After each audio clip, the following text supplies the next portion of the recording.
خبر شامل کرتے ہیں پنجگور سے۔ ہمارے گدروشیا پوائنٹ کے نمائندہ فرید عمر سے نیشنل پارٹی کے صوبائی صدر رحمت صالح بلوچ، سابق ایم پی اے حاجی محمد اسلام بلوچ، مرکزی رہنما پھلین بلوچ اور دیگر نے پرہجوم پریس کانفرنس سے خطاب کرتے ہوئے کہا کہ حالیہ بارشوں اور سیلاب سے پنجگور میں شدید تباہی ہوئی، کافی جانی اور مالی نقصان ہوا۔ پنجگور کے ہر شہر، گاؤں، کوچہ، متاثر باغات، زرعی بندات تباہ ہو چکے، لیکن نااہل صوبائی وزیر اور ضلعی انتظامیہ کی ملی بھگت سے مال کمانے اور خاندان اور ورکروں کو نوازنے میں مصروف ہے۔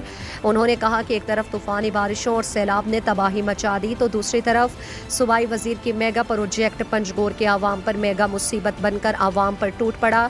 پنجگور سٹی ایریا کو ایک طرف بارش نے شدید متاثر کیا، دوسری طرف میگا پروجیکٹ جو غیر منصوبہ بندی سے شروع کیا گیا وہ عوام پر مصیبت بن کر تمام شہر کو ڈبا کر بارش کے پانی عوام کے گھروں میں داخل، جس سے سینکڑوں گھر بارش کے پانی سے منہدم ہو گئے۔ حالیہ طوفانی بارش کی تباہی اپنی جگہ، نام نہاد میگا پروجیکٹ نے سینکڑوں گھر، مکانات، زرعی بندات، باغات اور فصلیں تباہ کر دی ہیں۔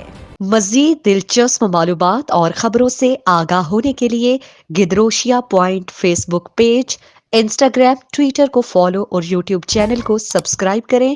بیل آئیکن بٹن دبانا نہ بھولیں تاکہ مکران سمیت بلوچستان کی خبروں سے جڑے رہیں۔